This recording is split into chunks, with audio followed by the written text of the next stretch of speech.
Hello everyone, আসসালামু আলাইকুম। কেমন আছো তোমরা? আই হোপ সকলেই ভালো আছো। আল্লাহর রহমতে তোমাদের দোয়া ও ভালোবাসায় আমিও ভালো আছি, আলহামদুলিল্লাহ। দূর দূরান্ত দেশ বিদেশ যে যেখান থেকে আমার ভিডিওটি দেখতেছো, অবশ্যই একটা লাইক দিয়ে ভিডিওটি দেখা কন্টিনিউ করতে পারো। তোমাদের একটা লাইক তোমাদের কাছে কিছুই না, কিন্তু এটা কিন্তু আমার কাছে অনেক কিছু। কারণ একটা লাইকের কারণে দেখা গেছে আমার ভিডিওটা আরও 2-3 জনের কাছে ইউটিউব নিয়ে পৌঁছে দিবে। তো অবশ্যই একটা লাইক দিতে ভুলবে না। তো আজকের ভিডিও শুরুতেই হচ্ছে আমি মুরগির মাংস রান্না করে নিতেছি।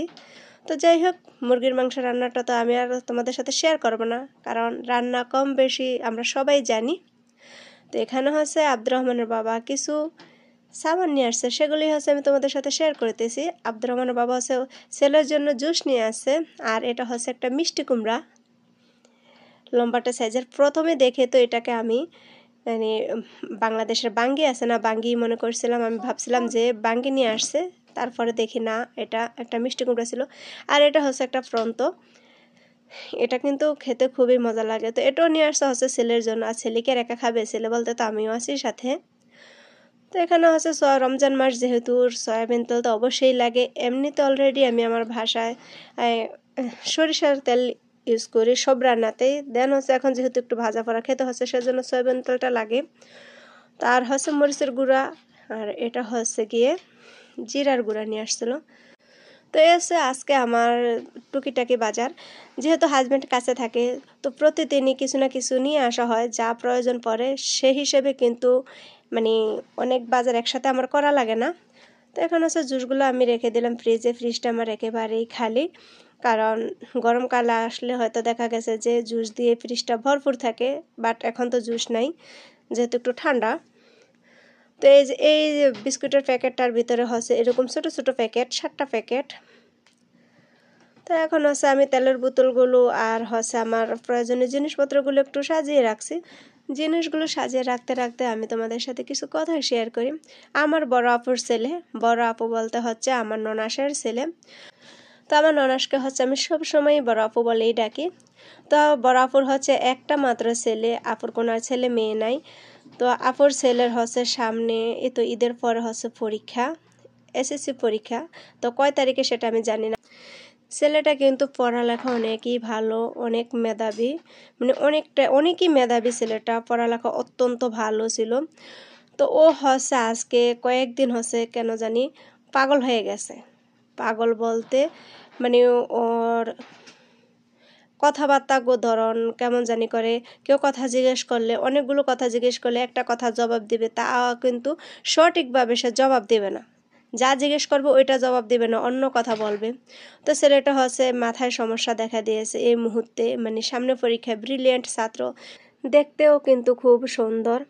তো সামনে যেহেতু পরীক্ষা, একটা ভালো ছাত্র, তো এখন এই মুহূর্তে এই অবস্থাটা কিন্তু সবার কাছে কষ্টজনক।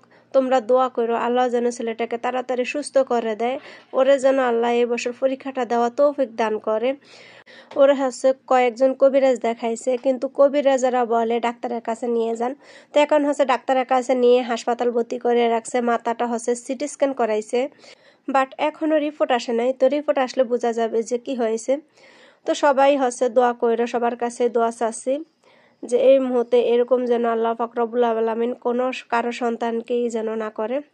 তো এই তো তোমাদের সাথে কথা বলতে বলতে হচ্ছে আমি আমার জিনিসগুলো গুছিয়ে নিচ্ছি, আর জিরাগুলো হচ্ছে বোতলে ভরে রাখলাম। এখন হচ্ছে আমি মরিচের গুঁড়োগুলো রেখে দিব। বাংলাদেশে আসার টাইমে তখন যারা সৌদি আরব আসতো সবাই বলতো কি বাংলাদেশ থেকে মরিচের গুঁড়া, হলুদের গুঁড়া নিয়ে যাইও, কারণ এগুলো খেতে পারবো। ওই দেশের হলুদ মরিচের গুঁড়া ভালো না, খেতে পারবে না। কিন্তু আমি দেখি না, আমার হাজব্যান্ডের যেহেতু দোকান, ও হচ্ছে প্রাণ কোম্পানির হলুদ মরিচ নিয়ে আসে, এগুলো কিন্তু খুবই ভালো পড়ে, কালারও ভালো আসে। তা আমি এখন ভাবি যে নানি আইসা ভালোই করছি।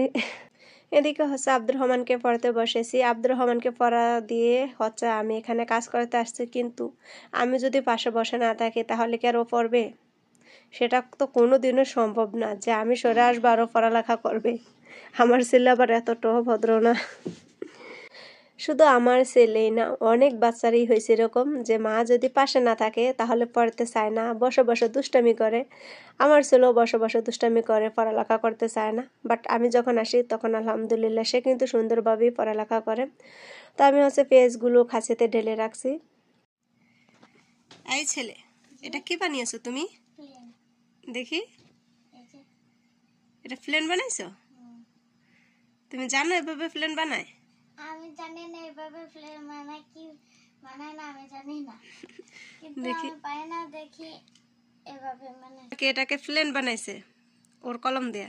উপরের এটা কি দিছো? এটা এই যে এটা মেশিন না, থাকে না, মেশিন মেশিন ছাড়া কি প্লেন চলে?